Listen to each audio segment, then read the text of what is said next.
Hi all, welcome to our channel turning PSC.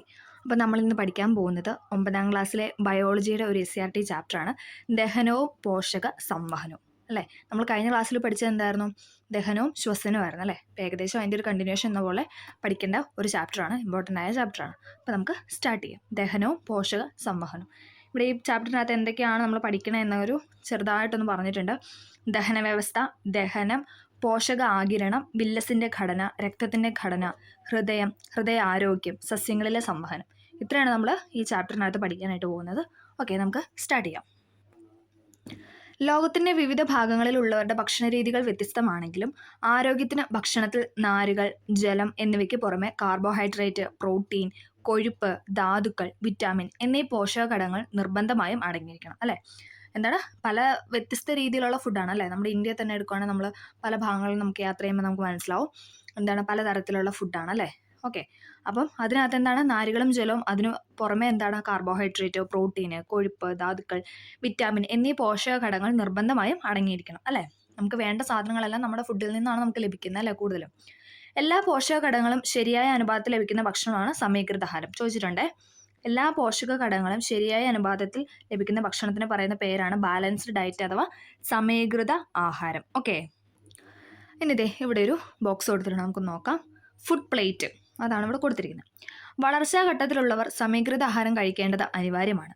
പച്ചക്കറികൾ, പഴങ്ങൾ, ധാന്യങ്ങൾ, പാലും പാൽ ഉൽപ്പന്നങ്ങളും, പയറുവർഗ്ഗങ്ങൾ, മാംസം എന്നിവയാണ് ഭക്ഷണത്തിൽ ഉൾപ്പെടുത്തേണ്ടത്. പഴങ്ങളിലും പച്ചക്കറികളിലും ധാരാളം വിറ്റാമിൻ ഉണ്ട്, നമുക്കറിയാം അല്ലേ. വിറ്റാമിൻസ് ഒക്കെ കൂടുതലായിട്ട് നമുക്ക് കിട്ടുന്നത് പഴങ്ങളിൽ നിന്നും പച്ചക്കറികളിൽ നിന്നും. ധാതുക്കൾ, മറ്റു പോഷക ഘടകങ്ങൾ, നാരുകൾ എന്നിവ അടങ്ങിയിരിക്കുന്നു. ആരോഗ്യകരമായ ജീവിതത്തിന് ഫുഡ് പ്ലേറ്റ് എന്ന സങ്കല്പം സഹായകമാണ്. അപ്പോൾ ഫുഡ് പ്ലേറ്റ് എന്നൊരു സങ്കല്പമാണ് പറയുന്നത് അല്ലേ. ഒരു പ്ലേറ്റിന്റെ പകുതി ഭാഗം പഴങ്ങളും പച്ചക്കറികളും, കാൽഭാഗം ധാന്യങ്ങളും, കാൽഭാഗം പ്രോട്ടീൻ അടങ്ങിയ ഭക്ഷണങ്ങളും, ഒരു ഗ്ലാസ് പാൽ ഉൽപ്പന്നങ്ങളോ അടങ്ങിയതുമാണ് ഒരു ഫുഡ് പ്ലേറ്റ് എന്ന് പറയുന്നത് അല്ലേ. അതായത് ഒരു സമീകൃത ആഹാരം നമ്മൾ കഴിക്കുന്ന ആ ഒരു ഡയറ്റ് അല്ലേ, അങ്ങനെ വേണേൽ പറയാം. അത് ഒരു ഇതാണ് പറഞ്ഞിരിക്കുന്നത്. എന്തൊക്കെയാണ്? ഒരു പ്ലേറ്റിൻ്റെ പകുതി ഭാഗം അല്ലേ, പകുതി എന്താണ് പഴം വേണം, പഴങ്ങളും പച്ചക്കറികളും വേണം. പിന്നെയുള്ള കാൽഭാഗം ധാന്യങ്ങളും, ബാക്കിയുള്ള കാൽഭാഗം പ്രോട്ടീൻ അടങ്ങിയ ഭക്ഷണങ്ങളും പറയുന്നതാണ് ഒരു ഫുഡ് പ്ലേറ്റ് എന്ന് പറയുന്നത്. ജങ്ക് ഫുഡിൻ്റെ ഉപയോഗം ഇന്ന് കുട്ടികളിൽ കൂടി വരുന്നുണ്ട്, നമുക്കറിയാലേ. ഇപ്പം എന്താണ്, എല്ലാവർക്കും ജങ്ക് ഫുഡ് മതി അല്ലേ. ഇത്തരം ഭക്ഷണങ്ങൾ കലോറി കൂടുതലും പോഷകമൂല്യം കുറവുമാണ്. ഇത് പോഷകക്കുറവിന് കാരണമാകുകയും മറ്റ് ആരോഗ്യ പ്രശ്നങ്ങൾ ഉണ്ടാകുകയും ചെയ്യുന്നു. പ്രഭാത ഭക്ഷണം കഴിക്കാതിരിക്കുന്ന കുട്ടികൾ സർവ്വസാധാരണമാണ്, നമുക്കറിയാലേ. സ്കൂളിലൊക്കെ പോകുന്ന കുട്ടികളാണെങ്കിൽ ചിലപ്പോൾ കഴിക്കില്ല, കഴിച്ചാൽ തന്നെ വളരെ അളവ് കുറവാണല്ലേ. ഓക്കെ, ഇത് ക്ഷീണം, ഉറക്കം തൂങ്ങൽ, പഠനത്തിൽ ശ്രദ്ധയില്ലായ്മ, മറവി തുടങ്ങിയ പല പ്രശ്നങ്ങളും ഉണ്ടാകും. അതുകൊണ്ട് ശരിയായ ഭക്ഷണരീതി കുട്ടികൾ ശീലമാക്കേണ്ടതുണ്ട്. ഓക്കെ, ലഘുഘടനയുള്ള ജീവികളിൽ നിന്ന് സങ്കീർണ ഘടനയുള്ള ജീവികളിലേക്ക് പോകുന്തോറും പോഷണ പ്രക്രിയയും സങ്കീർണമാകുന്നു. ഏകകോശ ജീവിയായ അമീബയിലും ബഹുകോശ ജീവിയായ ഹൈഡ്രയിലും പോഷക പ്രക്രിയകൾ ചിത്രീകരണം 2:1 കൊടുത്തിരിക്കുന്നു. നമുക്ക് ജസ്റ്റ് ഒന്ന് നോക്കാം. ഇതാണ് 2:1 എന്ന് പറയുന്നത്. ഓക്കെ, നമുക്ക് നോക്കാം. അമീബ ആഹാര വസ്തുവിനടുത്ത് കപടപാദങ്ങൾ ഉപയോഗിച്ച് ആഹാരത്തെ കോശത്തിനുള്ളിലാക്കുന്നു. അത് കഴിഞ്ഞിട്ട് എന്താണ്, ആഹാരം ഫുഡ് വാക്യൂളിനുള്ളിൽ എത്തുന്നു. എൻസൈമുകൾ ആഹാരത്തെ ദഹിപ്പിക്കുന്നു. അപ്പോൾ എൻസൈമാണ് അമീബയിലെ ആഹാരത്തെ ദഹിപ്പിക്കുന്നത്. അവശിഷ്ടങ്ങൾ കോശ ഉപരിതലത്തിലൂടെ പുറന്തള്ളുന്നു. ഇത് ട്രക്കിയുടെ കാര്യമാണ്, ഹൈഡ്രയിലെ കാര്യമാണ് പറഞ്ഞിരിക്കുന്നത്. നമുക്ക് നോക്കാം. ഹൈഡ്ര ടെൻഡക്കിളുകളുടെ സഹായത്താൽ ഇരയെ മരവിപ്പിച്ച് വായ്ക്കുള്ളിലാക്കുകയും ശരീര അറയിൽ എത്തിക്കുകയും ചെയ്യുന്നു. രണ്ടുപേരുടെ ഫുഡ് പോകുന്ന അവരുടെ ആ ഒരു ദഹനത്തിന്റെ പ്രോസസ്സാണ് പറയുന്നത്. ശരീര അറയുടെ ഉൾഭിത്തിയിലെ കോശങ്ങൾ ഉൽപ്പാദിപ്പിക്കുന്ന എൻസൈമുകളുടെ പ്രവർത്തനത്താൽ ശരീര അറയിൽ വെച്ച് ദഹനം ആരംഭിക്കുന്നു. കോശത്തിനുള്ളിൽ എത്തുന്ന ഭാഗികമായി ദഹിച്ച ഘടകങ്ങളെ ഫുഡ് വാക്യൂളിലെ എൻസൈമുകൾ പൂർണ്ണമായും ദഹിപ്പിക്കുന്നു. അവശിഷ്ടങ്ങൾ വായുവിലൂടെ പുറന്തള്ളുന്നു. ഓക്കെ, നമുക്ക് അത്ര ഡീറ്റെയിൽ ആയിട്ട് പഠിക്കണ്ട. ഓക്കെ, ജസ്റ്റ് ഒന്ന് വായിച്ചതേ ഉള്ളൂ. ഏകകോശ ജീവിയായ അമീബയിൽ നിന്ന് ലഘുഘടനയുള്ള ബഹുകോശ ജീവിയായ ഹൈഡ്രയിലേക്ക് എത്തുമ്പോൾ കോശ ആന്തരിക ദഹനത്തിന് പുറമെ കോശബാഹ്യ ദഹനം കൂടി നടക്കുന്നതായി നമുക്ക് പഠിച്ചല്ലേ. അല്ലേ, അവിടെ തന്നെ കോശ ആന്തരിക ദഹനം കൂടാതെ പുറത്തും കോശബാഹ്യ ദഹനവും നടക്കുന്നുണ്ട് ഹൈഡ്രയുടെ കാര്യം പറയുമ്പോഴത്തേക്കും. ബഹുകോശ ജീവികളിൽ പോഷക ആവശ്യങ്ങൾ നിറവേറ്റുന്നതിന് ദഹന വ്യവസ്ഥയിലും ദഹന പ്രക്രിയയിലും നിരവധി വൈവിധ്യങ്ങളും സങ്കീർണതകളും ഉൾപ്പെട്ടിട്ടുണ്ട്. ഓക്കെ, വൈവിധ്യമാർന്ന ഭക്ഷ്യവസ്തുക്കളാണ് മനുഷ്യന് ആഹാരമാകുന്നത്. ഇവിടെ ദഹനം എപ്രകാരമാണ് നടക്കുന്നത് നമുക്ക് ഇനി നോക്കാം. ദഹനം അഥവാ ഡൈജഷൻ നമ്മൾ കഴിഞ്ഞ ക്ലാസ്സിൽ പറഞ്ഞായിരുന്നു അല്ലേ. സങ്കീർണമായ ആഹാര ഘടകങ്ങളെ ആഗിരണത്തിനായി ലഘു ഘടകങ്ങളാക്കുന്ന പ്രക്രിയയാണ് ദഹനം അഥവാ ഡൈജഷൻ എന്ന് പറയുന്നത്. നമ്മൾ പറഞ്ഞായിരുന്നു അല്ലേ. അതായത് സങ്കീർണമായ ആഹാര ഘടകങ്ങൾ അല്ലേ, ഓരോ ആഹാരത്തിന് എന്താണ് ആഗിരണത്തിനായി ലഘു ഘടകങ്ങളാക്കുക അല്ലേ. നമ്മൾ ഓരോ തലത്തിൽ, അതായത് കുറച്ചായിട്ട് ആക്കുന്ന പ്രക്രിയയാണ് നമ്മൾ ദഹനം എന്ന് പറയുന്നത് അല്ലേ. നമ്മൾ പറഞ്ഞായിരുന്നു 4 ഘട്ടം പ്രോസസ്സാണെന്ന് പറഞ്ഞായിരുന്നു കഴിഞ്ഞ ക്ലാസ്സിൽ അല്ലേ. കാണാത്തൊരു കണ്ടു നോക്കണം, ബയോളജിയുടെ പ്ലേലിസ്റ്റിൽ ആഡ് ചെയ്തിട്ടുണ്ട്. ഓക്കെ, യാന്ത്രിക ദഹനമുണ്ട്, രാസിക ദഹനമുണ്ട്. അതായത് ദഹനമാണ് നമ്മൾ പറഞ്ഞത്. ദഹനം തന്നെ 2 തരത്തിലുണ്ട്, യാന്ത്രിക ദഹനവും രാസിക ദഹനവും. Mechanical digestion and chemical digestion. നമുക്ക് നോക്കാം. ആഹാരത്തെ ചെറു കണികകളാക്കി മാറ്റുന്നു. യാന്ത്രിക ദഹനമാണ് നമ്മൾ പറയുന്നത്. ആഹാരത്തെ എന്താണ്? ചെറു കണികകളാക്കി മാറ്റുന്നു. പല്ലുകൾ ആഹാരത്തെ ചവച്ചരയ്ക്കുന്നതിലൂടെയും ആമാശയത്തിലെയും ചെറുകുടലിലെയും പേശികളുടെ ശക്തമായ സങ്കോചത്തിലൂടെയും ഇത് സാധ്യമാകുന്നു അല്ലേ. നമ്മൾ പറഞ്ഞായിരുന്നു അല്ലേ, വായിൽ വെച്ചിട്ടാണ് സ്റ്റാർട്ട് ചെയ്യണമെന്ന് പറഞ്ഞു. പല്ലുകൾ ആഹാരത്തെ ചവച്ചരയ്ക്കുന്നതിലൂടെയും ആമാശയത്തിലെയും ചെറുകുടലിലെയും പേശികളുടെ ശക്തമായ സങ്കോചങ്ങളിലൂടെയുമാണ് എന്തെന്ന് പറഞ്ഞാൽ യാന്ത്രിക ദഹനം സാധ്യമാകുന്നത്. ക്ലിയർ ആയെന്ന് പ്രതീക്ഷിക്കുന്നു. അടുത്താണ് രാസിക ദഹനം. ദഹനരസങ്ങളിലെ എൻസൈമുകളുടെ പ്രവർത്തനത്താൽ സങ്കീർണമായ പോഷകഘടകങ്ങൾ ആഗിരണയോഗ്യമായ ലഘുഘടകങ്ങളായി മാറുന്ന പ്രക്രിയയാണ് ഇതെന്ന് പറയുന്നത് രാസിക ദഹനം എന്ന് പറയുന്നത്. എന്താണ്? ദഹനരസങ്ങളിലെ എൻസൈമുകളുടെ പ്രവർത്തനത്താൽ അല്ലേ, എൻസൈമാണോ അവിടെ പ്രവർത്തിക്കുന്നത്, എൻസൈമുകളുടെ പ്രവർത്തനത്താൽ സങ്കീർണമായ പോഷകഘടകങ്ങൾ ആഗിരണയോഗ്യമായ ലഘുഘടകങ്ങളായിട്ട് മാറുന്നു. അതിനെയാണ് നമ്മൾ രാസിക ദഹനം എന്ന് പറയുന്നത്. അപ്പോൾ നമ്മൾ ഡൈജഷൻ പറഞ്ഞു, 2 തരത്തിലുണ്ട്, യാന്ത്രിക ദഹനവും രാസിക ദഹനവും. പല്ലുകൾ ആഹാരത്തെ ചവച്ചരയ്ക്കുന്നതിലൂടെയും ആമാശയത്തിലും ചെറുകുടലിലെയും പേശികളുടെ ശക്തമായ സങ്കോചത്തിലൂടെ എന്താണ് യാന്ത്രിക ദഹനം സാധ്യമാകുന്നു. എൻസൈമുകളുടെ പ്രവർത്തനത്താൽ സങ്കീർണമായ പോഷകഘടകങ്ങൾ ആഗിരണയോഗ്യമായ ലഘുഘടകങ്ങളായിട്ട് മാറുന്ന പ്രക്രിയയാണ് രാസിക ദഹനം. ഓക്കെ, ക്ലിയർ ആയെന്ന് പ്രതീക്ഷിക്കുന്നു. ഇനി ഇത് ഇവിടെ ഒരു ബോക്സ് കൊടുത്തിട്ടുണ്ട്. പശു ഫുഡ് കഴിക്കുന്നതാണ്, പുല്ല് കഴിക്കുന്നതിൻ്റെ ഒരിതാണ്. എന്താണ്? അവർ അയവിറക്കുന്നല്ല നമ്മൾ പറയുന്നത് അല്ലേ. അയവിറക്കലിന് പിന്നിൽ നമുക്കൊന്ന് നോക്കാം. പശുവിൻ്റെ എന്താണ് അന്നനാളം, റെറ്റിക്കുലം, ഒമാസം, റൂമെയിൻ, അബോമാസം, ചെറുകുടൽ അല്ലേ, അങ്ങനെ ആന്തരിക ഭാഗങ്ങളാണ് കൊടുത്തിരിക്കുന്നത്. നമുക്ക് നോക്കാം. വിശ്രമിക്കുമ്പോഴും പശുക്കൾ തുടർച്ചയായി ചവയ്ക്കുന്നത് നിങ്ങൾ ശ്രദ്ധിച്ചില്ല. നമുക്കറിയാം അല്ലേ, പശുവിനെ ഇപ്പോൾ തൊഴുത്തിലൊക്കെ കെട്ടിയിരുന്ന ആളിങ്ങനെ ചവച്ചുകൊണ്ടിരിക്കും അല്ലേ. ഇവിടെ ആമാശയത്തിന് 4 അറകളുണ്ട്. റൂമൻ, റെറ്റിക്കുലം, ഒമാസം, അബോമാസം എന്നിവയാണ് ആ 4 അറ എന്ന് പറയുന്നത്. ഏതൊക്കെയാണ്? Rumen, reticulum, omasum, അബോമാസം. പേര് ഇച്ചിരി കടുപ്പാണ്. ഓക്കെ, എന്നാലൊന്ന് കേൾക്കുക. ആഹാരത്തിലെ സെല്ലുലോസ്, ഹെമി സെല്ലുലോസ് മുതലായ ഘടകങ്ങളെ റൂമനിലും റെറ്റിക്കുലത്തിനും ഉള്ളിലെ സൂക്ഷ്മജീവികൾ ഉൽപ്പാദിപ്പിക്കുന്ന എൻസൈമുകൾ വിഘടിപ്പിക്കുന്നു. റുമാനിൽ താൽക്കാലികമായി സംഭരിക്കുന്ന ഈ ആഹാരം തിരികെ വായിലെത്തി വീണ്ടും ചവച്ചരയ്ക്കുന്നതോടെ എന്താണ് ദഹന പ്രക്രിയ കൂടുതൽ കാര്യക്ഷമമാകുന്നു. അപ്പം ആദ്യം എന്താണ്, ഇവർ പുല്ല് കഴിച്ചു അല്ലേ, പുല്ല് കഴിച്ചിട്ട് എന്താണ് വയറ്റിൽ ഇത് ആമാശയത്തിലെത്തി. എന്നിട്ട് എന്താണ്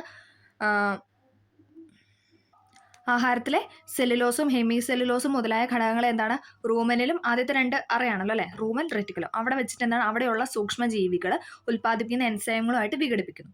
അങ്ങനെ റൂമനിൽ താൽക്കാലികമായി സംഭരിക്കുന്ന ആഹാരം തിരികെ എന്താണ് അവരുടെ വായിൽ പിന്നെ എത്തുന്നു. അതാണ് എന്തെന്ന് പറയുന്നത് അവരിങ്ങനെ ചവച്ചരച്ചുകൊണ്ടിരിക്കുന്നു. ഓക്കെ, അപ്പം 4 അറകളുണ്ടെന്ന് പഠിച്ചു. Rumen, reticulum, omasum, അബോമാസം. ഇതൊക്കെ പുതിയ ടെക്സ്റ്റ് ആയതുകൊണ്ടാണ് നമുക്ക് വേറെ കുറേ വാക്കുകൾ പുതിയതായിട്ട് വന്നത്. അപ്പോൾ എല്ലാവരും ഒന്ന് കേട്ട് പഠിക്കാനായിട്ട് ശ്രമിക്കുക. ഓക്കെ, നമ്മൾ കഴിഞ്ഞ ക്ലാസ്സിൽ വായ അല്ലേ, പല്ലിനെ കുറിച്ചൊക്കെ, പല്ലിൻ്റെ ഘടനയൊക്കെ നമ്മൾ പഠിച്ചായിരുന്നു. ഇവിടെ ചെറുതായിട്ടൊന്ന് കൊടുത്തിട്ടുണ്ട്, നമുക്ക് നോക്കാം. കുറച്ചും കൂടെ ഡീറ്റെയിൽ ആയിട്ട് കൊടുത്തിട്ടുണ്ട്, നോക്കാം. പല്ലുകൾ ആഹാരത്തെ കടിച്ചു മുറിക്കാനും ചവച്ചരയ്ക്കാനും സഹായിക്കുന്നു. നമ്മൾ പറഞ്ഞായിരുന്നു അല്ലേ, കടിച്ചു മുറിക്കാൻ എന്താണ് കോമ്പല്ലും, പിന്നെ ചവച്ചരയ്ക്കാൻ എന്താ അഗ്രചർവണവും ഉണ്ട്, ചർവണവും ഉണ്ട് അല്ലേ. ലാസ്റ്റത്തെ 2 പല്ല് അല്ലേ, അഗ്രചർവണം കഴിഞ്ഞിട്ടാണ് ചർവണം എന്ന് പ്രത്യേകം ഓർക്കണം കേട്ടോ, മാറിപ്പോകരുത്. ഓക്കെ, ചവച്ചരയ്ക്കൽ പ്രക്രിയ നാക്ക്, ഉമിനീര് എന്നിവ സഹായിക്കുന്നു. വിവിധ തരം പല്ലുകളും അവയുടെ ധർമ്മവും നമ്മൾ പഠിച്ചായിരുന്നു അല്ലേ, കഴിഞ്ഞ ക്ലാസ്സിൽ പഠിച്ചായിരുന്നു. ബാഹ്യഘടനയിൽ വ്യത്യാസമുണ്ടെങ്കിലും ആന്തരഘടനയിൽ ഉള്ള പല്ലുകൾക്ക് സാമ്യതകളുണ്ട്. നമുക്ക് നോക്കാം. പല്ലിൻ്റെ ഘടന നമ്മൾ പറഞ്ഞു, ഏറ്റവും പുറമേയുള്ള ഭാഗമാണ് ഇതെന്ന് പറയുന്നത് ഇനാമൽ അല്ലേ. മനുഷ്യ ശരീരത്തിലെ ഏറ്റവും കാഠിന്യമുള്ള പദാർത്ഥം ഇനാമലാണ്. PYK ചോദിച്ചിട്ടുണ്ടെന്ന് കഴിഞ്ഞ ക്ലാസ് പറഞ്ഞായിരുന്നു. മനുഷ്യ ശരീരത്തിലെ ഏറ്റവും കാഠിന്യമുള്ള പദാർത്ഥമാണ് ഇനാമൽ എന്ന് പറയുന്നത്. പല്ലിൻ്റെ പുറം കവചം അല്ലെ നിർജീവമായിട്ടുള്ള ഇതാണ് ഏതെന്ന് പറയുന്നത് ഇനാമൽ എന്ന് പറയുന്നത്, പല്ലിൻ്റെ ഇനാമൽ എന്ന് പറയുന്നത്. അടുത്താണ് ഡെൻറ്റേൻ. പല്ല് നിർമ്മിച്ചിരിക്കുന്ന ജീവനുള്ള കലയാണ് ഡെൻറ്റേൻ അല്ലേ. ഡെൻറ്റേൻ എന്ന് പറഞ്ഞു കഴിഞ്ഞാൽ എന്താണ്, പല്ല് നിർമ്മിച്ചിരിക്കുന്ന ജീവനുള്ള കലയാണ് ഡെൻറ്റേൻ. പൾപ്പ് ക്യാവിറ്റി അടുത്താണ്. അതെ, പല്ലിൻ്റെ സ്ട്രക്ചറിൽ ഇവിടെ ഇങ്ങനെ ഫോട്ടോ കൊടുത്തിട്ടുണ്ട്. ഏറ്റവും പുറമേ ഉള്ളതാണ് ഇനാമൽ, ദെൻ തൊട്ടടുത്താണ് ഡെൻറ്റേൻ. അടുത്ത 3ാമത്തെ ഇതാണ് ഇതെന്ന് പറയുന്നത് പൾപ്പ് ക്യാവിറ്റി. പല്ലിൻ്റെ ഏറ്റവും ആന്തരഭാഗം, ഏറ്റവും ഉള്ളിലെ ഭാഗമാണ് ഇതെന്ന് പറഞ്ഞാൽ പൾപ്പ് ക്യാവിറ്റി എന്ന് പറയുന്നത്. പൾപ്പ് എന്ന മൃദുവായ യോജക കല കാണപ്പെടുന്നു. അപ്പോൾ യോജക കലയാണ് ഇതെന്ന് പറഞ്ഞാൽ പൾപ്പ് എന്ന് പറയുന്നത്. പൾപ്പ് എന്ന മൃദുവായ യോജക കല കാണപ്പെടുന്ന എവിടെയാണ്? പൾപ്പ് ക്യാവിറ്റിയിലാണ്. രക്തക്കുഴലുകൾ, നാഡികൾ, ഒഡൻഡോബ്ലാസ്റ്റ്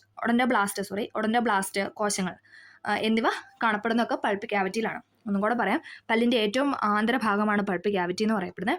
പൾപ്പ് എന്ന മൃദുവായ യോജക കല കാണപ്പെടുന്നതും പൾപ്പ് ക്യാവിറ്റിയിലാണ്. രക്തക്കുഴലുകൾ, നാഡികൾ, ഒഡൻഡോബ്ലാസ്റ്റ് കോശങ്ങൾ എന്നിവ കാണപ്പെടുന്നത് എവിടെയാണ്? പൾപ്പ് ക്യാവിറ്റിയിലാണ്. അടുത്താണ് സിമൻറ്റം അല്ലെ, ഉറപ്പിച്ച് നിർത്തുക അല്ലേ. നമ്മൾക്ക് എന്താ വീടൊക്കെ പണിയുമ്പോൾ അല്ലെങ്കിൽ ഒരു ബിൽഡിംഗ് ഒക്കെ പണിയുമ്പോൾ എന്താണ് സിമൻറ്റ് വെച്ച് ഉറപ്പിച്ച് നിർത്തല്ലേ, അപ്പോൾ അത് വെച്ച് കണക്ട് ചെയ്യുക. പല്ലിനെ മോണയിൽ ഉറപ്പിച്ച് നിർത്തുന്ന കാൽസ്യം അടങ്ങിയ യോജക കലയാണ് എന്ന് പറയുന്നത് സിമൻറ്റം. ഇമ്പോർട്ടൻ്റ് ആണ്, PYക്കാണ്. പല്ലിനെ മോണയിൽ അല്ലേ, നമ്മുടെ മോണയിൽ ഉറപ്പിച്ചല്ലേ, എന്തെങ്കിലും ഒരു ചെറിയ ഇത് വന്നു കഴിഞ്ഞാൽ പല്ല് പറഞ്ഞു പോവുക, പെർമനൻറ്റ് ടീത്ത് പോകത്തില്ല, നമ്മൾ പഠിച്ചായിരുന്നല്ലേ. പോണേ കുറച്ച് പാടാനും, പോയി കഴിഞ്ഞാൽ എന്താണ് തിരിച്ച് നമുക്ക് വരത്തുമില്ല. ഓക്കെ, പെർമനൻറ്റ് ടീത്ത് എന്ന് പറഞ്ഞാൽ പെർമനൻ്റ് ആണത്, പോയി കഴിഞ്ഞാൽ പിന്നെ അത് വരത്തില്ല. ഓക്കെ, പല്ലിനെ മോണയിൽ ഉറപ്പിച്ച് നിർത്തുന്ന കാൽസ്യം അടങ്ങിയ യോജക കല. കാൽസ്യം ഇമ്പോർട്ടൻ്റ് ആണ്. കാൽസ്യം അടങ്ങിയ യോജക കലയാണ് ഏതെന്ന് പറയുന്നത്? സിമൻറ്റം എന്ന് പറയുന്നത്. അപ്പം നമ്മൾ പല്ലിൻ്റെ ഘടനയാണ് പറഞ്ഞത്. കഴിഞ്ഞ ക്ലാസ്സിൽ നമ്മൾ ഓരോ ടൈപ്പ് പല്ലായിരുന്നു പഠിച്ചത്. ഇത് പല്ലിൻ്റെ ഘടനയാണ്. Enamel, dentine, pulp cavity, cementum. ഇനാമൽ എന്ന് പറഞ്ഞാൽ മനുഷ്യശരീരത്തിൽ ഏറ്റവും കാഠിന്യമുള്ള പദാർത്ഥം പല്ലിൻ്റെ പുറംകവചം എന്നൊക്കെ അറിയപ്പെടുന്നു. ഡെൻറ്റൈൻ എന്ന് പറഞ്ഞു കഴിഞ്ഞാൽ എന്താണ്? ജീവനുള്ള കലയാണ്. പൾപ്പ് ക്യാവിറ്റി എന്ന് പറഞ്ഞാൽ ആന്തരഭാഗമാണ്, ഏറ്റവും ആന്തരഭാഗമാണ്. മൃദുവായ യോജകകല കാണപ്പെടുന്ന അവിടെയാണ്. പിന്നെന്താ? രക്തക്കുഴൽ, നാഡികൾ, ഒഡൻറ്റോബ്ലാസ്റ്റ് എന്നിവ കാണപ്പെടുന്ന പൾപ്പ് ക്യാവിറ്റിയിലാണ്. സിമൻറ്റം വെച്ചിട്ടാണ് പല്ലിനെ മോണയിൽ ഉറപ്പിച്ച് നിർത്തിയിരിക്കുന്നത്. ഓക്കെ, അത് കഴിഞ്ഞ് പിന്നെ നമ്മൾ സ്റ്റൊമക്ക്, ആമാശയത്തിൻ്റെ കാര്യം പറഞ്ഞായിരുന്നു അല്ലേ. ആമാശയ പേശികളുടെ ശക്തമായ പെരിസ്റ്റാൾസിസ് ആഹാരത്തെ കുഴമ്പ് രൂപത്തിലാണ്. നമ്മൾ പറഞ്ഞ തരംഗ രൂപത്തിലുള്ള ചലനമാണ് പെരിസ്റ്റാൾസിസ് എന്നറിയപ്പെടുന്നത്. നമ്മൾ കഴിഞ്ഞ ക്ലാസ്സിൽ പറഞ്ഞായിരുന്നു. അതൊക്കെ PY ആയിട്ട് ചോദിച്ചിട്ടുള്ളതാണ്, അതുകൊണ്ടാണ് റിപ്പീറ്റ് ചെയ്ത് പറയുന്നത്. അപ്പോൾ എല്ലാവരും ക്ലാസ് കണ്ടതിന് ശേഷം ഇത് കാണുവാൻ നമുക്ക് കുറച്ചും കൂടെ ഒരു കണ്ടിന്യൂഷൻ കിട്ടും. ഓക്കെ, ആമാശയ പേശികളുടെ ശക്തമായ പെരിസ്റ്റാൾസിസ് ആഹാരത്തെ കുഴമ്പ് രൂപത്തിലാക്കുന്നു. ആമാശയത്തിന്റെ അവസാന ഭാഗത്തുള്ള പ്രത്യേകതരം വലയ പേശി ആഹാരത്തെ മതിയായ സമയത്തിൽ ആമാശയത്തിൽ നിലനിർത്തും. നമ്മൾ പറഞ്ഞു 3 to 4 hour കഴിയുമ്പോഴാണ് എന്തെന്ന് പറയുക, ദഹനം അല്ലേ, ഡൈജഷൻ്റെ ആ ഒരു ടൈം എന്ന് പറയുന്നത് അല്ലേ. പെട്ടെന്ന് നമ്മൾ കഴിച്ചു കഴിഞ്ഞാൽ നമ്മുടെ ഫുഡൊന്നും ദഹിക്കത്തില്ല, നമുക്കറിയാം അല്ലേ. അതുകൊണ്ടാണ് രാത്രിയൊക്കെ നേരത്തെ അല്ലേ, ഡിന്നർ അല്ലേ ഇതെന്നൊക്കെ പറഞ്ഞാൽ രാത്രി കഴിക്കുന്ന ഫുഡ് എപ്പോഴും നേരത്തെ ആണെന്ന് പറഞ്ഞാൽ അല്ലേ. ഒരു 3 to 4 മണിക്കൂർ എടുക്കും ഡൈജസ്റ്റ് ആവാനായിട്ട്. അതിനുശേഷം കിടന്നുറങ്ങുന്നതാണ് നമ്മുടെ ശരീരത്തിന് നല്ലത് അല്ലേ. അതുകൊണ്ടാണ് നേരത്തെ കഴിക്കണം എന്ന് പറയുന്നത്. ഓക്കെ, ജസ്റ്റ് പറഞ്ഞു എന്നേ ഉള്ളൂ. ഓക്കെ, നോക്കിക്കേ, ഇവിടെ പിക്ചർ കൊടുത്തിട്ടുണ്ട്. ആ തരംഗ രൂപത്തിലുള്ള ചലനം പെരിസ്റ്റാൾസിസ് വലയ പേശിക്കുള്ളിൽ കുറച്ച് നേരം അതിങ്ങനെ നിലനിർത്തുന്നു എന്ന് പറയുന്നതാണ് ആ പിക്ചറിൽ കൊടുത്തിട്ടുള്ളത്. അടുത്താണ് ചെറുകുടലം അല്ലേ. നമ്മൾ പറഞ്ഞു ദെൻ എന്താണ്? ആമാശയത്തിൽ നിന്ന് ചെറുകുടലിലേക്ക് പോകുന്നു. ചെറുകുടലിൽ നടക്കുന്ന പെരിസ്റ്റാൾസിസ്, സെഗ്മെന്റേഷൻ തുടങ്ങിയ യാന്ത്രിക പ്രവർത്തനങ്ങൾ ആഹാരത്തിന്റെ സഞ്ചാരം സുഗമമാക്കുന്നതിനും ആഹാരത്തെ ദഹനരസവുമായി കലർത്തുന്നതിനും സഹായിക്കുന്നു. ചെറുകുടലാണ് ഈ ഒരു പ്രവൃത്തി ചെയ്യുന്നത്. ചെറുകുടലിൽ നടക്കുന്ന പെരിസ്റ്റാൾസിസ്, സെഗ്മെന്റേഷൻ തുടങ്ങിയ യാന്ത്രിക പ്രവർത്തനങ്ങൾ ആഹാരത്തിന്റെ സഞ്ചാരം സുഗമമാക്കുന്നതിനും ആഹാരത്തെ ദഹനരസവുമായി കലർത്തുന്നതിനും സഹായിക്കുന്നു. ഓക്കെ, ഇവിടെ സ്മോൾ ഇൻറ്റെസ്റ്റൈൻ്റെ, അതായത് ചെറുകുടൽ അല്ലേ, ചെറുകുടൽ അഥവാ സ്മോൾ ഇൻറ്റെസ്റ്റൈൻ്റെ പിക്ചർ കൊടുത്തിട്ടാണ്. പെരിസ്റ്റാൾസിസ്, അത് കഴിഞ്ഞ് സെഗ്മെന്റേഷൻ യാന്ത്രിക പ്രവർത്തനങ്ങൾ നടക്കുന്നു എന്ന് പറഞ്ഞു. ഓക്കെ, ക്ലിയർ ആയെന്ന് പ്രതീക്ഷിക്കുന്നു. അപ്പോൾ നമ്മൾ പറഞ്ഞ എന്താണ്? വായയിൽ വെച്ച് സ്റ്റാർട്ട് ചെയ്യുന്നു പറഞ്ഞു, പിന്നെ പല്ലിൻ്റെ ഘടന പറഞ്ഞു, ഇനാമല, ഡെൻറ്റൈന്, പൾപ്പ് ക്യാവിറ്റി, സിമൻറ്റം അല്ലേ, ഇതൊക്കെയാണ് നമ്മൾ പറഞ്ഞ പൾപ്പ് ക്യാവിറ്റി, സിമൻറ്റം. പിന്നെ എന്താണ്? ആമാശയത്തിലെ കാര്യം പറഞ്ഞു, പെരിസ്റ്റാൾസിസ് പറഞ്ഞു, പിന്നെ ചെറുകുടൽ. ഇതൊക്കെ കഴിഞ്ഞ ക്ലാസ് പറഞ്ഞാണ്, എന്നാലും ഒന്ന് ഓർത്തെടുക്കാനായിട്ട് വന്നതാണ്. പല്ലിൻ്റെ ആരോഗ്യ സംരക്ഷണത്തിന് എന്തെല്ലാം കാര്യങ്ങൾ ശ്രദ്ധിക്കണം? ഡോക്ടറുമായി അഭിമുഖം നടത്തി പോസ്റ്റർ തയ്യാറാക്കി പ്രദർശിപ്പിക്കാനാണ് കുട്ടികൾക്ക് ഇവിടെ ഒരു ഇത് കൊടുത്തേക്കുന്നത്. ഓക്കെ, നമുക്കതൊന്നും വേണ്ട. ഇനി അടുത്തത് വിഴുങ്ങൽ എന്ന് പറഞ്ഞിട്ട് ഇവിടെ ഒരു കാര്യം കൊടുത്തിട്ടുണ്ട്, സ്വാലോയിങ്. നമുക്കതൊന്ന് നോക്കാം. ഇവിടെ നമ്മുടെ വായയുടെ ഒരു ഘടന കൊടുത്തിട്ടുണ്ട്. ഭക്ഷണം, ദെൻ നാക്ക്, അണ്ണാക്ക്, ചെറുനാക്ക്, ഗ്രസനി, എപ്പിഗ്ലോട്ടിസ്, അന്നനാളം, ശ്വാസനാളം, അങ്ങനെ ഓരോ പാർട്ടായിട്ട് കൊടുത്തിട്ടുണ്ട്. നമുക്ക് അതൊക്കെ നോക്കാം. നാക്ക് ആഹാരത്തെ അണ്ണാക്കിൻ്റെ സഹായത്തോടെ അമർത്തി ഉരുളകളാക്കുന്നു അല്ലേ. നമുക്കറിയാം, നമ്മൾ ഫുഡ് വായിലോട്ട് വയ്ക്കുമ്പോൾ അത് അങ്ങനെ ഒരു ഉരുള പോലെ ആക്കുന്നുണ്ട്. നാക്ക് ആഹാരത്തെ എന്താണ്? അണ്ണാക്കിൻ്റെ സഹായത്തോടെ അമർത്തി ഉരുളകളാക്കുന്നു. ഗ്രസനിയിലേക്ക് തുറക്കുന്ന നാസാഗഹ്വരത്തെ ചെറുനാക്ക് അടയ്ക്കുന്നു. അപ്പം നമുക്കറിയാം, ചില ഫുഡൊക്കെ നമ്മൾ പറയല്ലേ, നെറുകയിൽ കയറി അങ്ങനെയൊക്കെ പറയാറുണ്ടല്ലേ. അപ്പം ഗ്രസനിയിലേക്ക് തുറക്കുന്ന നാസാഗഹ്വരത്തെ എന്താണ്? ചെറുനാക്ക് അടച്ചു വയ്ക്കുന്നു. നാക്കിൻ്റെ പിൻഭാഗം ആഹാരത്തെ എപ്പിഗ്ലോട്ടിസിന് മുകളിലൂടെ അന്നനാളത്തിലേക്ക് കടത്തിവിടുന്നു. ശ്വാസനാളം മുകളിലേക്ക് ഉയർന്ന എപ്പിഗ്ലോട്ടിസ് കൊണ്ട് അടയ്ക്കുന്നു. അപ്പം ഇത്രയും പ്രക്രിയ അല്ലേ, നമുക്കൊന്നും അറിയത്തില്ല, നമ്മൾ ജസ്റ്റ് കഴിക്കുന്നു അല്ലേ. നമ്മുടെ വിചാരം എന്താണ്? നേരെ താഴേക്ക് അല്ലേ. അവിടെ ഇത്രയും പ്രവൃത്തി നടന്നിട്ടാണ് എന്തെന്ന് പറയുന്നത്, നമ്മുടെ അന്നനാളത്തിൽ കൂടെ അത് പോകുന്നത്. നാക്ക് ആഹാരത്തെ അണ്ണാക്കിൻ്റെ സഹായത്തോടെ അമർത്തി ഉരുളകളാക്കുന്നു. ദെൻ ഗ്രസനയിലേക്ക് തുറക്കുന്ന നാസാഗഹ്വരത്തെ ചെറുനാക്ക് അടയ്ക്കുന്നു. നാക്കിൻ്റെ പിൻഭാഗം ആഹാരത്തെ എപ്പിഗ്ലോട്ടിസിന് മുകളിലൂടെ അന്നനാളത്തിലേക്ക് കടത്തിവിടുന്നു അല്ലേ. എപ്പിഗ്ലോട്ടിസിന് മുകളിലൂടെയാണ് അന്നനാളത്തിലേക്ക് കടത്തിവിടുന്നത്. ശ്വാസനാളം മുകളിലേക്ക് ഉയർന്ന അല്ലേ, ശ്വാസകോശത്തിലോട്ട് പോകുന്നത് എന്താണ്? ശ്വാസനാളം മുകളിലേക്ക് ഉയർന്ന എപ്പിഗ്ലോട്ടിസ് കൊണ്ട് അടയ്ക്കുന്നു. ഓക്കെ, ഇതാണ് ആ ചിത്രത്തിൽ കൊടുത്തിരിക്കുന്നത്. ആഹാരത്തിന്റെ വിഴുങ്ങൽ, യാന്ത്രിക ദഹനം എന്നിവയെ പറ്റി മനസ്സിലാക്കിയല്ലോ. മനുഷ്യന്റെ അന്നപദവും അനുബന്ധങ്ങളും ചിത്രീകരണം 2.5 നൽകിയിരിക്കുന്നു. ഇത് സൂചകങ്ങൾക്കനുസരിച്ച് വിശകലനം ചെയ്ത് ദഹന പ്രക്രിയയിൽ ഓരോ ദഹനത്തിന്റെയും പങ്ക്, രാസിക ദഹനം എന്നിവയെ പറ്റി കണ്ടെത്താനാണ് പറഞ്ഞിരിക്കുന്നത്. ഇവിടെ ഡീറ്റെയിൽ ആയിട്ട് കൊടുത്തിട്ടുണ്ട്. ഇവിടെ ഒരു പിക്ചർ കാണാമെന്ന് പ്രതീക്ഷിക്കുന്നു. സൂം ചെയ്യുമ്പോഴാണ് നിങ്ങൾക്കത് അക്ഷരങ്ങളൊക്കെ വായിക്കാൻ പറ്റത്തുള്ളൂ. ഓക്കെ, ഇതാണ് ആ പിക്ചർ. അപ്പോൾ നമുക്ക് ഓരോന്നോരോന്നായിട്ട് നോക്കാം.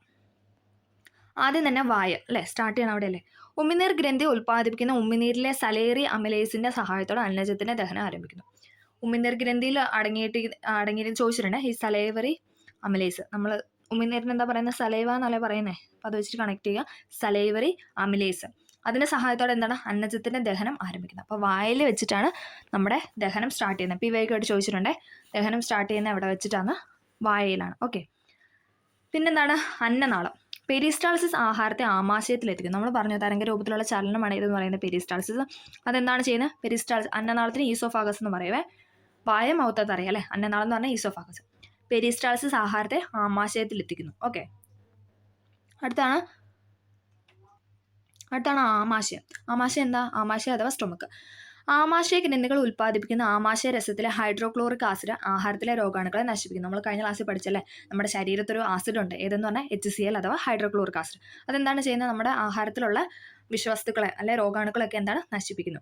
pH ക്രമീകരിക്കുന്നു. എന്നിട്ട് pH ക്രമീകരിക്കുന്നു. അല്ലാതെ ആ ഒരു pH ക്രമീകരണം നടക്കാതെ വരുമ്പോഴാണ് നമ്മൾ പറഞ്ഞത് അസിഡിറ്റി അല്ലേ, നമ്മൾ അസിഡിറ്റി എന്നുള്ളൊരു ഇതിലോട്ട് മാറുക എന്ന് പറയുന്നത്. അപ്പം എന്താണ് pH ക്രമീകരിക്കുന്നതൊക്കെ ആമാശയത്തിൽ വെച്ചിട്ടാണ് HCl.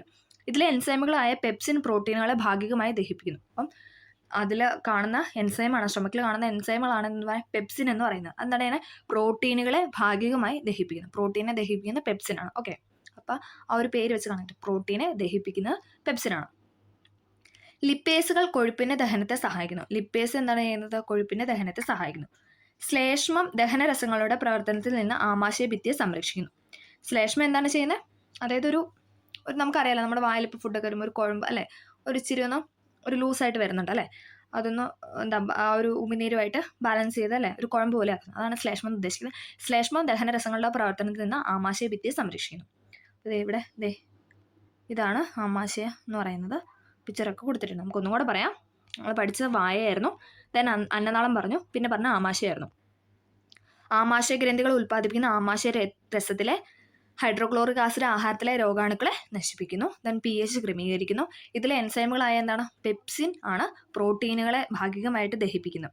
ലിപ്പേസും എന്താണ്? കൊഴുപ്പിൻ്റെ ദഹനത്തെ സഹായിക്കുന്നു. അപ്പോൾ പ്രോട്ടീൻ്റെ ദഹനത്തെ സഹായിക്കുന്ന പെപ്സിനും, കൊഴുപ്പ് അഥവാ ഫാറ്റിൻ്റെ ആണെങ്കിൽ എന്താ? ലിപ്പേസ് ആണ്. അത് കണക്ട് ചെയ്യുക. പ്രോട്ടീൻ ആണ് പെപ്സിന്, ഫാറ്റ് അഥവാ കൊഴുപ്പാണ് ലിപ്പേസ്. ശ്ലേഷ്മം ദഹനരസങ്ങളുടെ പ്രവർത്തനത്തിൽ നിന്ന് ആമാശയ ഭിത്തിയെ സംരക്ഷിക്കുന്നു. ഓക്കെ, ക്ലിയർ ആയെന്ന് പ്രതീക്ഷിക്കുന്നു. അടുത്ത് നമ്മൾ പറയാനായിട്ട് പോകുന്ന ചെറുകുടൽ അഥവാ സ്മോൾ ഇൻറ്റസ്റ്റൈൻ ആണ്. ചെറുകുടൽ അല്ലേ, നമുക്കൊന്നുകൂടെ നോക്കാം. കരള്, പാൻക്രിയാസ് എന്നിവ ഉൽപ്പാദിപ്പിക്കുന്ന ദഹനരസങ്ങൾ ചെറുകുടലിലെത്തി ദഹനത്തെ സഹായിക്കുന്നു. അപ്പം ചെറുകുടലിലെത്തുന്ന കരള്, പാൻക്രിയാസ് എന്നിവ ഉൽപ്പാദിപ്പിക്കുന്ന ദഹനരസങ്ങൾ, പാൻക്രിയാസ് ഉൽപ്പാദിപ്പിക്കുന്ന രസങ്ങളും കരൾ ഉൽപ്പാദിപ്പിക്കുന്ന നമ്മൾ പറഞ്ഞായിരുന്നു പിത്തരസം അല്ലേ, കരൾ ഉൽപ്പാദിപ്പിക്കുന്ന പിത്തരസമൊക്കെ ദഹനത്തിൽ സഹായിക്കുന്ന ആരാണ്? ചെറുകുടലാണ്. ചെറുകുടൽ ഉൽപ്പാദിപ്പിക്കുന്ന ഇൻറ്റസ്റ്റൈനൽ ജ്യൂസിലെ വിവിധ കാർബോഹൈഡ്രേറ്റുകൾ സങ്കീർണ കാർബോഹൈഡ്രേറ്റുകളെ ലഘുഘടകങ്ങളായ ഗ്ലൂക്കോസ്, ഫ്രക്ടോസ്, ഗാലക്ടോസ് എന്നിവയാക്കുന്നു. ഇമ്പോർട്ടൻ്റ് ആണ്. ഒന്നും കൂടെ പറയാം. ചെറുകുടൽ ഉൽപ്പാദിപ്പിക്കുന്ന ഇൻറ്റസ്റ്റൈനൽ ജ്യൂസിലെ വിവിധ കാർബോഹൈഡ്രേറ്റുകളുണ്ട്. അതെന്താണ്? സങ്കീർണ കാർബോഹൈഡ്രേറ്റുകളെ ലഘുഘടകങ്ങളായ, അതായത് അതിനെ കാർബോഹൈഡ്രേറ്റ് നമ്മളെ ലഘുഘടകങ്ങളായിട്ട് തിരിക്കുന്നു. ഏതൊക്കെയാണ്? ഗ്ലൂക്കോസ്, ഫ്രക്ടോസ്, ഗാലക്ടോസ്, അങ്ങനെ എന്നിവ ഈ 3 ആക്കുന്നു. പ്രോട്ടിയേസുകൾ പ്രോട്ടീനുകളെ അമിനോ ആസിഡ് ആക്കുന്നു. പ്രോട്ടിയേസ് എന്താ ചെയ്യുന്നത്? പ്രോട്ടീനുകളെ അമിനോ ആസിഡുകളാക്കുന്നു. നമുക്ക് പഠിക്കാൻ കുറച്ച് പാടാണ്, എന്നാലും ഒന്ന് റിപ്പീറ്റ് ചെയ്ത് കേൾക്കുക, ഒന്ന് എഴുതിയൊക്കെ ഒന്നൊരു കണക്ഷൻ പോലെ കൊടുത്ത് പഠിക്കാം. ഓക്കെ. ലഘു പോഷക ഘടകങ്ങൾ, ജലം, വിറ്റാമിനുകൾ, ധാതുക്കൾ എന്നിവയുടെ ആഗിരണം മുഖ്യമായും ചെറുകുടലിൽ വെച്ച് നടക്കുന്നു. നമുക്കിതെപ്പോഴും സ്റ്റേറ്റ്മെൻ്റ് ആയിട്ടാണ് കണ്ടിട്ടുള്ളത്, കാരണം ഇത് ഇച്ചിരി ഡീപ്പായിട്ടുള്ളതുകൊണ്ട് നമുക്ക് സ്റ്റേറ്റ്മെൻ്റ് ആയിട്ടാണ് തരുന്നത്. ഏതൊക്കെ കാര്യങ്ങൾ ചെയ്യുന്നു അതിൻ്റെ ധർമ്മമൊക്കെയാണ് ഇങ്ങനെ ചോദിച്ച് കണ്ടിട്ടുള്ളത്. അപ്പോൾ ഈ ഒരു ബോക്സ് പഠിക്കാനായിട്ട് ശ്രദ്ധിക്കാം. ഒന്നും കൂടെ പറയാം. ചെറുകുടലിൻ്റെ കാര്യമാണ് നമ്മൾ പറഞ്ഞത്. കരള്, പാൻക്രിയാസ് എന്നിവ ഉൽപ്പാദിപ്പിക്കുന്ന ദഹനരസങ്ങൾ ചെറുകുടലിലെത്തിയിട്ട് എന്താണ്? ദഹനത്തെ സഹായിക്കുന്നു.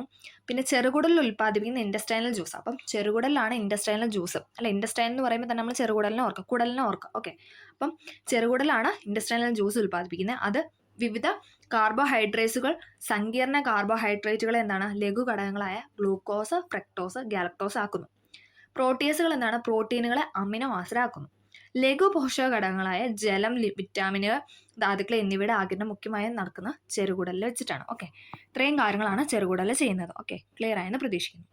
ഒന്ന് പോസ് ചെയ്തിട്ട് എല്ലാവരും ഈ ബോക്സ് ഒക്കെ ഒന്ന് വായിച്ച് 1-2 തവണ വായിക്കുമ്പോഴത്തേക്ക് കുറച്ചും കൂടെ നമുക്ക് ക്ലിയർ ആവും. ഓക്കെ, അടുത്താണ് നമ്മൾ പറയുന്നത് കരൾ. അടുത്തൊരു അവയവമാണ് കരൾ. പിത്തരസം ഉൽപ്പാദിപ്പിക്കുന്ന പിത്താശയത്തിൽ സംഭരിക്കുന്നു. നമ്മൾ പറഞ്ഞു പിത്തരസം ഉൽപ്പാദിപ്പിക്കുന്ന കരള അല്ലേ, കരൾ അഥവാ ലിവർ. പിത്തരസം ഉൽപ്പാദിപ്പിച്ച പിത്താശയത്തിൽ എന്താണ്? സംഭരിക്കുന്നു. പിത്തരസത്തിൽ എൻസൈമുകളില്ല. ഇത് ഇമ്പോർട്ടൻ്റ് ആണ്, ചോദിച്ചിട്ടുണ്ട്. പിത്തരസത്തിൽ എൻസൈമുകൾ ഉണ്ടോ? ഇല്ല. അങ്ങനെയൊക്കെ പറഞ്ഞ ഓപ്ഷൻ തരാറുണ്ട്. ആ ഒരു സ്റ്റേറ്റ്മെൻറ്റ് ശരിയാണോ തെറ്റാണോ എന്ന് ചോദിച്ചിട്ടുണ്ട്. പിത്തരസത്തിൽ എന്താണ് എൻസൈമുകളില്ല. ഇത് പക്വാശയത്തിലെത്തി കൊഴുപ്പിനെ ചെറു കണികകളാക്കുകയും pH ക്രമീകരിക്കുകയും ചെയ്യുന്നു. നമ്മൾ പറഞ്ഞു pH ക്രമീകരിക്കുന്നതൊക്കെ എന്താണ് കരളാന്ന് പറഞ്ഞല്ലേ. പക്വാശയത്തിലെത്തി കൊഴുപ്പിനെ ചെറു കണുകളാക്കുകയും pH ക്രമീകരിക്കുകയൊക്കെ ചെയ്യുന്നത് കരളാണ്. ഓക്കെ. പിത്തരസം ഉൽപ്പാദിപ്പിച്ച് പിത്താശയത്തിൽ സംഭരിക്കുന്നു. പിത്തരസത്തിൽ എന്താണ് എൻസൈമുകളില്ല. ഓക്കെ. കൊഴുപ്പിനെ ചെറു കണുകളാക്കുകയും pH ക്രമീകരിക്കുകയും ചെയ്യുന്നു. ഓക്കെ. ക്ലിയർ ആയെന്ന് പ്രതീക്ഷിക്കുന്നു. അടുത്താണ് പാൻക്രിയാസ്. പാൻക്രിയാറ്റിക് ജ്യൂസ് ഉൽപ്പാദിപ്പിക്കുന്നത്, ആ പേരിൽ നിന്ന് കണക്ട് ചെയ്യുക അല്ലേ. പാൻക്രിയാറ്റിക് ജ്യൂസ് ഉൽപ്പാദിപ്പിക്കുന്ന പാൻക്രിയാസ് ആണ്. ഇത് പക്വാശയത്തിലെത്തി ദഹനത്തെ സഹായിക്കുന്നു. അപ്പം പാൻക്രിയാസ് എന്താണ്? പക്വാശയത്തിലെത്തി ദഹനത്തെ സഹായിക്കുന്നു. ഇതിലെ പാൻക്രിയാറ്റിക് ആമിലേസ് അന്നജത്തെ ഭാഗികമായിട്ട് ദഹിപ്പിക്കുന്നു. ട്രിപ്സിൻ പ്രോട്ടീനുകളെ ഭാഗികമായിട്ട് ദഹിപ്പിക്കുന്നു. ലിപ്പേസുകൾ കൊഴുപ്പിനെ പൂർണ്ണമായും ദഹിപ്പിച്ച് ഫാറ്റി ആസിഡും ഗ്ലിസറോളും ആക്കും. കുറച്ച് പാടാണ്, എന്നാലും ഒന്നും കൂടെ ഒന്ന് പറയാം. പാൻക്രിയാറ്റിക് ജ്യൂസ് ഉൽപ്പാദിപ്പിക്കുന്ന ആരാണ്? പാൻക്രിയാസ് ആണ്. അതെന്താണ് ചെയ്യുന്നത്? പക്വാശയത്തിലെത്തി, നമ്മുടെ ഒരു പാർട്ടാണ്, പക്വാശയത്തിലെത്തി ദഹനത്തെ സഹായിക്കുന്നു. ഇതിലെ പാൻക്രിയാറ്റിക് അമിലേസ് അന്നജത്തെ ഭാഗികമായിട്ട് ദഹിപ്പിക്കുന്നു. അപ്പം അന്നജത്തെ ദഹിപ്പിക്കുന്ന ആരാണ്? പാൻക്രിയാറ്റിക് അമിലേസ് ആണ്. പ്രോട്ടീനുകളെ ഭാഗികമായിട്ട് ദഹിപ്പിക്കുന്ന ട്രിപ്സിനാണ്. ലിപ്പേസുകൾ എന്താണ്? കൊഴുപ്പിനെ പൂർണ്ണമായും ദഹിപ്പിച്ചു. നമ്മൾ ഇതിൽ പറഞ്ഞായിരുന്നു അല്ലേ, ചെറുകുടലിൻ്റെ ആ ഭാഗത്ത് നമ്മൾ പറഞ്ഞായിരുന്നു, ചെറുകുടലിലെ ആമാശയത്തിൻ്റെ ഭാഗത്ത് നമ്മൾ പറഞ്ഞായിരുന്നു. ഓക്കെ. ട്രിപ്സിൻ പ്രോട്ടീനുകളെ ദഹിപ്പിക്കുന്നു. ലിപ്പേസ് ഫാറ്റിനെ ദഹിപ്പിക്കുന്നു. ഓക്കെ. ലിപ്പേസ് കൊഴുപ്പിനെ, ഫാറ്റിനെ പൂർണ്ണമായിട്ടും ദഹിപ്പിച്ച് എന്താ? ഫാറ്റി ആസിഡും ഗ്ലിസറോളും ആക്കണം അല്ലേ. ഫാറ്റിനെ ദഹിപ്പിച്ച് ഫാറ്റി ആസിഡും ഗ്ലിസറോളും ആക്കും. ഒന്നും കൂടെ പറയാം. പാൻക്രിയാസ് എന്ന് പറഞ്ഞാൽ പാൻക്രിയാറ്റിക് ജ്യൂസ് ഉൽപ്പാദിപ്പിക്കുന്നു. പക്വാശയത്തിലെത്തി ദഹനത്തെ സഹായിക്കുന്നു. ഇതിലെ പാൻക്രിയാറ്റിക് അമിലേസ് അന്നജത്തെ ദഹിപ്പിക്കുന്നു. ട്രിപ്സിൻ പ്രോട്ടീനുകളെ ദഹിപ്പിക്കുന്നു. ലിപ്പേസ് ഫാറ്റിനെ ദഹിപ്പിച്ച് ഫാറ്റി ആസിഡും ഗ്ലിസറോളും ആക്കും. ഓക്കെ. ആ ഒരു ഫ്ലോയിൽ അതങ്ങ് പഠിക്കാം. ഓക്കെ. അടുത്ത പാർട്ടാണ് വൻകുടൽ എന്ന് പറയുന്നത്. ഇമ്പോർട്ടൻ്റ് ആണ് വൻകുടൽ. ദഹനവിധേയമാകാത്ത ആഹാര പദാർത്ഥങ്ങൾ ഇവിടെ എത്തുന്നു അല്ലേ. നമ്മൾ പറഞ്ഞു എല്ലാം ഒന്നും നമ്മൾ കഴിക്കുന്ന എല്ലാ ഫുഡും ഒന്നും ദഹിക്കത്തില്ല. അപ്പം ദഹനത്തിന് വിധേയമാകാത്ത ബാക്കി ഫുഡുണ്ടല്ലോ, ആ ആഹാര പദാർത്ഥങ്ങളൊക്കെ എന്താണ്? വൻകുടൽ അഥവാ ലാർജ് ഇൻറ്റെസ്റ്റൈനിലാണ് എത്തുന്നത്. അവശേഷിക്കുന്ന ജലവും ലവണങ്ങളും ആഗിരണം ചെയ്ത് വൻകുടലിൽ വെച്ചാണ്. ഇവിടെയുള്ള ചില ബാക്ടീരിയകൾ vitamin K, vitamin B complex എന്നിവ ഉൽപ്പാദിപ്പിക്കണം. അപ്പം കെയും ബിയും ഒക്കെ ഉൽപ്പാദിപ്പിക്കുന്ന വൻകുടലാണ്. ഇമ്പോർട്ടൻ്റ് ആണ്. ചില ബാക്ടീരിയകൾ vitamin K, vitamin B complex എന്നിവ ഉൽപ്പാദിപ്പിക്കുന്നു. ദഹനാവശിഷ്ടത്തെ മലാശയത്തിലേക്ക് എത്തിച്ച് മലദ്വാരത്തിലൂടെ പുറന്തള്ളപ്പെടുന്ന ആരാന്ന് ചോദിച്ചു കഴിഞ്ഞാൽ ലാർജ് ഇൻറ്റെസ്റ്റൈൻ അഥവാ വൻകുടലിൽ വെച്ചിട്ടാണ്. ഓക്കെ. ഒന്നും കൂടെ പറയാം, ഇത് നമുക്ക് അറിയാവുന്ന കാര്യമായിട്ട് പെട്ടെന്ന് പഠിക്കാം അല്ലേ. ഓക്കെ. ദഹനവിധേയമാകാത്ത ആഹാര പദാർത്ഥങ്ങൾ എന്താണ്? വൻകുടലിൽ എത്തുന്നു. അവശേഷിക്കുന്ന ജലവും ലവണവും ആഗിരണം ചെയ്യുന്നത് വൻകുടലിൽ വെച്ചാണ്. ഇവിടെയുള്ള ചില ബാക്ടീരിയകൾ vitamin K, vitamin B complex എന്നിവ ഉൽപ്പാദിപ്പിക്കുന്നു. ദഹനാവശിഷ്ടത്തെ മലാശയത്തിലേക്ക് എത്തിച്ച് മലദ്വാരത്തിലൂടെ പുറന്തള്ളുന്നു. അപ്പോൾ ഇതാണ് നമ്മുടെ ആ ഒരു ഫുഡിൻ്റെ ഘടന അല്ലേ. നമ്മൾ ആ ഒരു സ്ട്രക്ചറാണ് പറഞ്ഞത്. പോകുന്ന വഴികളും അതൊക്കെയാണ് നമ്മൾ ഈ ഒരു പാർട്ടിൽ പഠിച്ചത്. ഓക്കെ അല്ലേ. ക്ലിയർ ആയെന്ന് വായ, അന്നനാളം അഥവാ ഈസോഫാഗസ് പറഞ്ഞു. പിന്നെ ആമാശയത്തിലെ കാര്യങ്ങൾ പറഞ്ഞു അല്ലേ. HCl ഒക്കെ ഉണ്ടെന്ന് പറഞ്ഞു. പിന്നെ നമ്മൾ ചെറുകുടലിൽ നടക്കുന്ന കാര്യങ്ങളൊക്കെ പറഞ്ഞു അല്ലേ. ഫാറ്റി ആസിഡ് ഒക്കെ ആക്കുന്ന കാര്യങ്ങളൊക്കെ നമ്മൾ പറഞ്ഞു. പിന്നെന്താ? കരളിൻ്റെ കാര്യങ്ങൾ പറഞ്ഞു. പിത്തരസം ഉൽപ്പാദിപ്പിച്ച് പിത്താശയത്തിൽ എത്തിക്കുന്നു എന്ന് പറഞ്ഞു. പിന്നെന്താ? അവിടെ എൻസൈമുകൾ ഇല്ല എന്നൊക്കെ പറഞ്ഞു. പിന്നെ പാൻക്രിയാസ് പറഞ്ഞു. പിന്നെ നമ്മൾ വൻകുടൽ പറഞ്ഞു. ഓക്കെ. എല്ലാവർക്കും ക്ലിയർ ആയെന്ന് പ്രതീക്ഷിക്കുന്നു. ഇതൊന്ന് പോസ് ചെയ്തിട്ട് നിങ്ങൾ ജസ്റ്റ് ഒന്ന് വായിക്കുക കേട്ടോ, എന്നാലാണ് നമുക്ക് കറക്റ്റ് ആകത്തുള്ളത്. വീഡിയോ ഒന്ന് ജസ്റ്റ് പോസ് ചെയ്തിട്ട് നിങ്ങൾ വായിക്കാനായിട്ട് ശ്രമിക്കുക. അപ്പോൾ നമുക്ക് കുറച്ചും കൂടെ ഒരു ഐഡിയ കിട്ടും. ഓക്കെ. ഇനി അടുത്ത് നമ്മൾ പറയാനായിട്ട് പോകുന്നത് ലഘു പോഷകങ്ങളുടെ ആഗിരണമാണ്. ഓക്കെ. ലഘു പോഷകങ്ങളുടെ ആഗിരണം നമുക്ക് ജസ്റ്റ് നോക്കാം. 6 മീറ്ററോളം നീളമുള്ളതും 2.5 സെൻറ്റിമീറ്റർ വ്യാസമുള്ളതും നീണ്ടു ചുരുണ്ടതും പേശി നിർമ്മിതവുമാണ് ചെറുകുടൽ എന്ന് പറയുന്നത്. നമ്മൾ കഴിഞ്ഞ ക്ലാസ്സിൽ പറഞ്ഞായിരുന്നു അല്ലേ. 5 മുതൽ 6 മീറ്റർ വരെ നീളമാണ് ചെറുകുടൽ ഉള്ളതെന്ന് പറഞ്ഞു. 6 മീറ്ററോളം നീളമുള്ളതും 2.5 സെൻറ്റിമീറ്ററോളം വ്യാസം അഥവാ വീതിയുള്ളതും നീണ്ട് അല്ലേ, ചുരുണ്ടല്ല കിടക്കണേ, പേശി നിർമ്മിതവുമാണ് എന്തെന്ന് പറഞ്ഞാൽ ചെറുകുടൽ എന്ന് പറയുന്നത്. ഇതിൻ്റെ ആദ്യ ഭാഗമാണ് പക്വാശയം. നമ്മൾ പറഞ്ഞല്ലോ പക്വാശയത്തിൽ എത്തുന്നു എന്നൊക്കെ പറഞ്ഞു. പക്വാശയം എന്ന് പറഞ്ഞാൽ ചെറുകുടൽ സ്റ്റാർട്ട് ചെയ്യുന്ന പോയിന്റാണ് ചോദിച്ചിട്ടുണ്ട്. ചെറുകുടലിൻ്റെ ആദ്യ ഭാഗം ഏതാണെന്ന് ചോദിച്ചിട്ടുണ്ട്? പക്വാശയം. പഠിക്കണേ. ചെറുകുടലിൻ്റെ ആദ്യ ഭാഗമാണ് പക്വാശയം. ചെറുകുടലിൻ്റെ സവിശേഷ ഘടന ദഹനത്തിനും ആഗിരണ പ്രക്രിയയ്ക്കും ഏറെ സഹായകമാണ്. എന്താ പറഞ്ഞേ? ചെറുകുടലിൻ്റെ ആദ്യ ഭാഗമാണ് പക്വാശയം. ചെറുകുടലിൻ്റെ സവിശേഷ ഘടന ദഹനത്തിനും ആഗിരണ പ്രക്രിയയ്ക്കും ഏറെ സഹായകമാണ്. ഉൾഭിത്തിയിലുടനീളം വിരൽ പോലുള്ള ഭാഗങ്ങളിൽ കാണപ്പെടും. നമ്മൾ പറഞ്ഞു വിരൽ വെച്ചിട്ട് വില്ലസ് കണക്ട് ചെയ്യണേ. ഉൾഭിത്തിയിലുടനീളം, അതായത് ചെറുകുടലിൻ്റെ ഉൾഭിത്തിയിലുടനീളം എന്താണ്? വിരൽ പോലെയുള്ള വില്ലസുകൾ കാണപ്പെടുന്നു അല്ലേ. നമ്മൾ പഠിച്ചായിരുന്നു കഴിഞ്ഞ ക്ലാസ്സിൽ. വിരൽ പോലെയുള്ള വില്ലസുകൾ കാണപ്പെടുന്നു. ഇവ ചെറുകുടലിലെ ആഗിരണ പ്രതല വിസ്തീർണം അനേകം മടങ്ങ് വർദ്ധിപ്പിക്കുന്നു. വില്ലസിൻ്റെ ഘടന ആഗിരണ ഘടനയ്ക്ക് എത്രമാത്രം അനുയോജ്യമാണെന്ന് ചിത്രം നോക്കാനാണ് പറഞ്ഞത്. നമുക്ക് ജസ്റ്റ് നോക്കാം. ഒന്നും കൂടെ പറയാം. 6 മീറ്ററോളം നീളമുള്ളതും 2.5 സെൻറ്റിമീറ്ററോളം വ്യാസമുള്ളതും നീണ്ടു ചുരുണ്ടതും പേശി നിർമ്മിതവുമാണ് ചെറുകുടൽ. അതിൻ്റെ ആദ്യ ഭാഗം എന്ന് പറയുന്നത് പക്വാശയമാണ്. ചോദിച്ചിട്ടുണ്ട്, ഇതിൻ്റെ ആദ്യ ഭാഗമാണ് പക്വാശയം. ചെറുകുടലിൻ്റെ സവിശേഷ ഘടന എന്താണ്? ദഹനത്തിനും പിന്നെ ആഗിരണ പ്രക്രിയയ്ക്കൊക്കെ ഏറെ സഹായിക്കുന്ന ഒരു ഇതാണ്. ഉൾഭിത്തിയിൽ ഉടനീളം എന്താണ്? വിരൽ പോലെയുള്ള വില്ലസുകൾ കാണപ്പെടും. നമ്മൾ കഴിഞ്ഞാൽ വിരൽ പോലെ ഇങ്ങനെ പൊങ്ങി പൊങ്ങി നമ്മൾ പിക്ചറൊക്കെ ഉണ്ട്, അതെ ഇവിടെ കൊടുത്തിട്ടുണ്ട്. അതെ ഇതാണ് വില്ലസ് എന്ന് പറയുന്നത്. ഈ സാധനം ഇതുണ്ടോ, ഓരോ വിരൽ അല്ലേ, നമ്മുടെ കൈയുടെ വിരലിൻ്റെ അറ്റം പോലെ നമുക്ക് തോന്നില്ലേ? അപ്പം വിരൽ പോലെയുള്ള വില്ലസുകൾ കാണപ്പെടുന്നു. ഇവ ചെറുകുടലിൽ ആഗിരണ പ്രതല വിസ്തീർണം അനേകം മടങ്ങ് വർദ്ധിപ്പിക്കുന്നു. ഓക്കെ, ഇവിടെ പിക്ചർ കൊടുത്തിട്ടുണ്ട്, വില്ലസ് ആണ് കൊടുത്തിട്ടുണ്ടെങ്കിൽ നമുക്ക് ജസ്റ്റ് ഈ വില്ലസ് എന്താണെന്ന് നോക്കാം. ഒറ്റ നിര എപ്പിത്തീലിയൽ കോശങ്ങളാണ് വില്ലസ്. പോഷകാഗിരണത്തിനുള്ള പ്രാഥമിക പ്രതലമാണ് ഒറ്റ നിര എപ്പിത്തീലിയൽ കോശങ്ങൾ എന്ന് പറയുന്നത്. പിന്നെ എന്താണ്? രക്തലോമികകളുണ്ട്. ഇതുണ്ടോ റെഡ് കളറിലല്ലേ, രക്തലോമികകൾ. ഒരു ധമനി ശാഖ വില്ലസിലേക്ക് പ്രവേശിച്ച് ലോമികകളെ രൂപപ്പെടുത്തുന്നു. ലോമികകൾ കൂടി ചേർന്ന് സിരയായി പുറത്തു പോകുന്നു. ഗ്ലൂക്കോസ്, ഫ്രക്ടോസ്, ഗാലക്ടോസ്, അമിനോ എന്നിവയെ ആഗിരണം ചെയ്യുന്നു. അപ്പോൾ രക്തലോമികകളാണ് എന്തെന്ന് പറയുന്നത്? ഇത് പഠിച്ചാൽ മതിയേ. രക്തലോമികകളാണ് ഗ്ലൂക്കോസ്, ഫ്രക്ടോസ്, ഗാലക്ടോസ്, അമിനോ എന്നിവയെ ആഗിരണം ചെയ്യുന്നത്. ചോദിച്ചിട്ടുണ്ട്. രക്തലോമികകളാണ് എന്തെന്ന് പറയുന്നത്? ഗ്ലൂക്കോസ്, ഫ്രക്ടോസ്, ഗാലക്ടോസ്, അമിനോ എന്നിവയെ ആഗിരണം ചെയ്യുന്നത്. അടുത്തതാണ് ലാക്ടിയൽ. ലിംഫ് വാഹിയുടെ ശാഖയാണ് ലാക്ടിയൽ. ഈ പച്ച കളറിൽ പോയേക്കുന്നതാണ് നമ്മുടെ ഞരമ്പ് എന്നൊക്കെ പറയുന്നത് അല്ലേ. ലിംഫ് വാഹിയുടെ ശാഖയാണ് ലാക്ടിയൽ.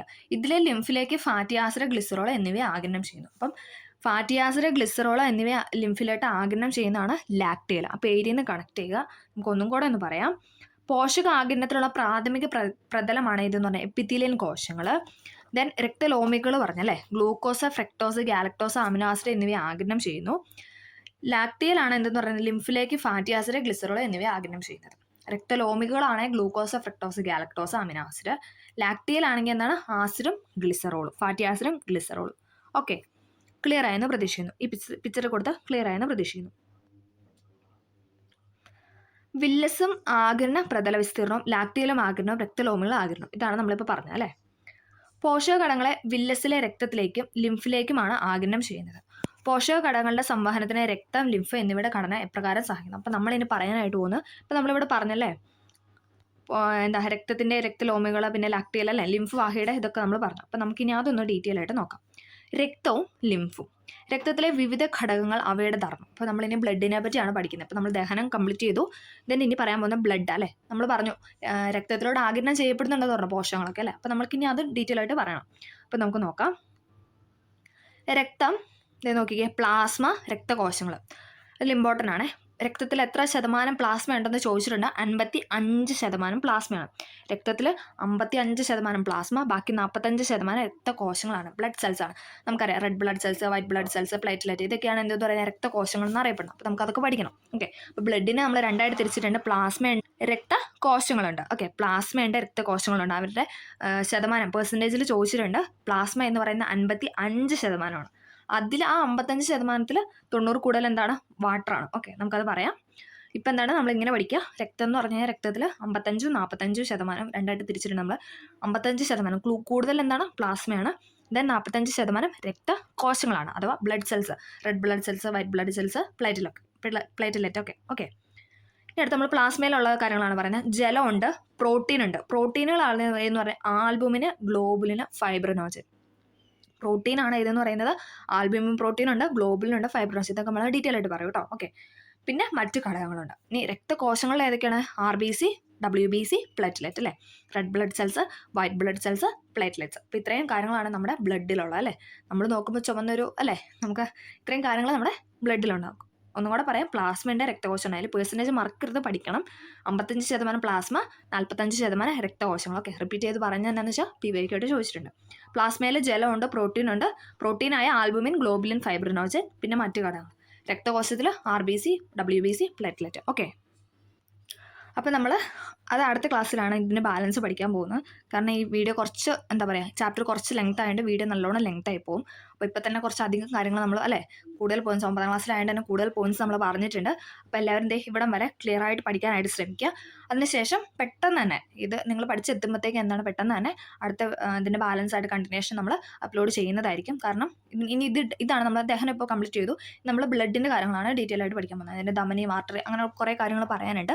അപ്പോൾ അത് എല്ലാം കൂടെ കേട്ട് കഴിയുമ്പോൾ പെട്ടെന്ന് പെട്ടെന്ന് നമുക്കത് പഠിക്കാനായിട്ട് പറ്റത്തില്ല അല്ലേ. നമുക്കറിയാം കുറേ പുതിയ പുതിയ പോയിൻറ്റ്സാണ് നമ്മളിന്ന് പറഞ്ഞത്. അപ്പം ദഹനത്തിൻ്റെ കാര്യങ്ങളും ബ്ലഡിൻ്റെ ഇത്രയും പോയിൻറ്റ്സ് നിങ്ങൾ നന്നായിട്ട് പഠിച്ച് ഇരിക്കുക. അപ്പോഴത്തേക്കും എന്താണ് അതിൻ്റെ കണ്ടിന്യൂഷൻ അപ്ലോഡ് ചെയ്യും. അപ്പം ഓക്കെ, എല്ലാവർക്കും വീഡിയോ ഹെൽപ്ഫുൾ ആയെന്ന് വിചാരിക്കുന്നു. തീർച്ചയായും ഹെൽപ്ഫുൾ ആയെങ്കിൽ ലൈക്ക് ചെയ്തൊന്ന് സപ്പോർട്ട് ചെയ്യണം. Okay, thank